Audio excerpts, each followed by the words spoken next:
to episode 19, the Wayne and Miles story and Cribbage the Board Game. And last time we left off, we were talking about how the press coverage that we were getting.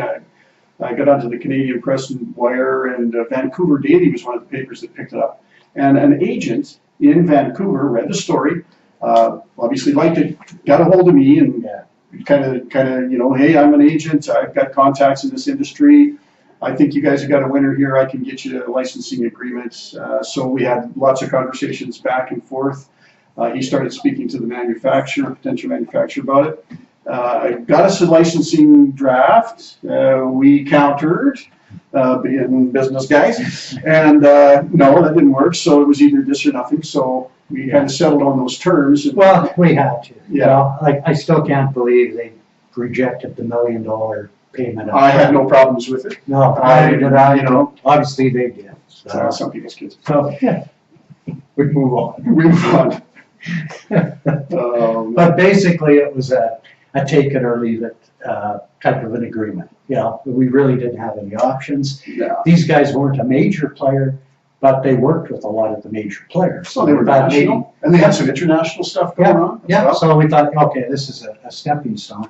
And the agreement was, you know, pretty straightforward. It allowed us some input into the design of the packaging, but they kind of neglected to discuss the components. Yeah, that's better. And that wasn't a good thing. So we accepted the agreement, we signed it. So now we're out. We're not selling our game anymore. We can't. No, it's out of our hands. And for sure, these big guys can do way better than us do. We guys out here in the prairies. So they signed the agreement, and we each got a percentage of a royalty. The agent got 10% or whatever. We split the rest, and it went into production. And well, we got our sample games, and you know, that was a little underwhelming. And I wish you could have seen the looks of tear and joy on our face when these puppies arrived. But it was more like somebody took a dump in the back seat of the car while you were driving, because it was a mess. It was. Oh God, it was embarrassing. The plane mat was a stiff plastic that wouldn't lay flat, and it's just like we went all the way back to when our first discoveries and first trials and errors. Yeah, and then we look at the packaging, and there was no description of the game and how it worked on the back. We're thinking, well, what did we get ourselves into? So, we're locked into a contract. What do you do? All right, so we just let it run out. First year sales were pretty decent. Yeah, they did sell games. You know, and second year they sold as many as they did the first year, which was even more impressive because they had sold a bunch of crap the year before, and they were able to sell it again.